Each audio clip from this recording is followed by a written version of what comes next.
പ്രധാനപ്പെട്ട കാര്യം ഇന്നലെ നമ്മൾ കേട്ട് ഞെട്ടിയത് അടൂർ ഗോപാലകൃഷ്ണൻ എന്ന് പറയുന്ന നമ്മുടെ മലയാളത്തിലെ തന്നെ ഇന്ത്യയിലെ തന്നെ ലോക സിനിമയ്ക്ക് മുൻപിൽ വെക്കാവുന്ന ഏറ്റവും വലിയ മഹാനായ സംവിധായകനാണ് അടൂർ എന്ന കാര്യത്തിൽ സംശയമില്ല. പക്ഷേ അടൂരിൻ്റെ ഭാഗത്തു നിന്ന് വന്ന വളരെ ഗുരുതരമായിട്ടുള്ള ഒരു പരാമർശമാണ്.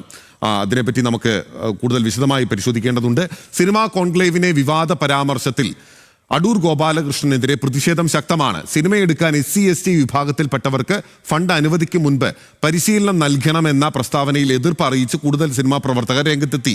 സർക്കാർ 1.5 കോടി നൽകിയത് വെറുതെയല്ല, 4 റൗണ്ടുകളിലെ മത്സരത്തിന് ശേഷമാണ് തെരഞ്ഞെടുക്കപ്പെട്ടതെന്നും സംവിധായിക ശ്രുതി ശരണ്യം ഫേസ്ബുക്കിൽ കുറിച്ചു.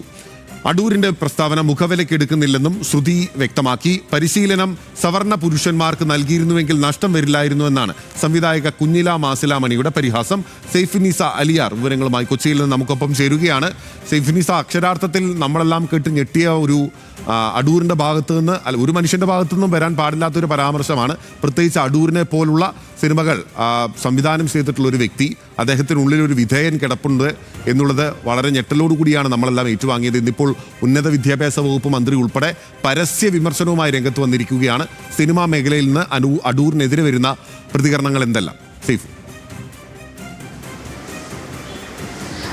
ബിനിൽ, ഇതിൽ നമ്മൾ എടുത്തു പറയേണ്ടത് സിനിമാ മേഖലയിൽ ഒരുപാട് ആർട്ട് സിനിമകൾ എന്ന് പറഞ്ഞ് നമ്മൾ മാറ്റി നിർത്തപ്പെടുന്ന, എന്നാൽ ഏറ്റവും കൂടുതൽ അംഗീകരിക്കപ്പെടുന്ന സിനിമകൾ സംവിധാനം ചെയ്ത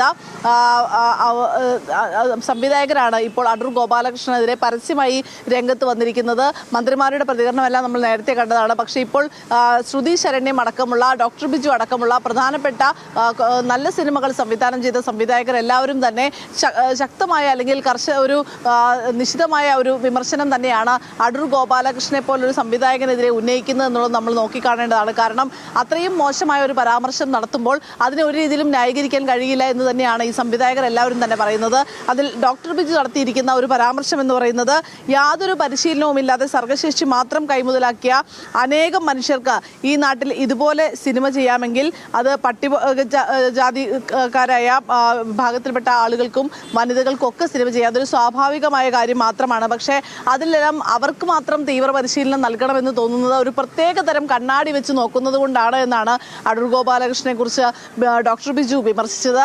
അതിൽ പ്രത്യേകം ഡോക്ടർ ബിജു പറയുന്നുമുണ്ട്, 15 സിനിമകൾ ചെയ്യുകയും 30-ലേറെ രാജ്യാന്തര പുരസ്കാരങ്ങൾ സ്വന്തമാക്കുകയും 3 ദേശീയ പുരസ്കാരങ്ങൾ സ്വന്തമാക്കുകയും ചെയ്ത ഒരു ആ വിഭാഗത്തിൽ നിന്നുള്ളൊരു സംവിധായകൻ കൂടിയാണ് താനെന്ന് പ്രത്യേകം പറഞ്ഞുകൊണ്ടാണ് ഡോക്ടർ ബിജുവിന്റെ പരാമർശം.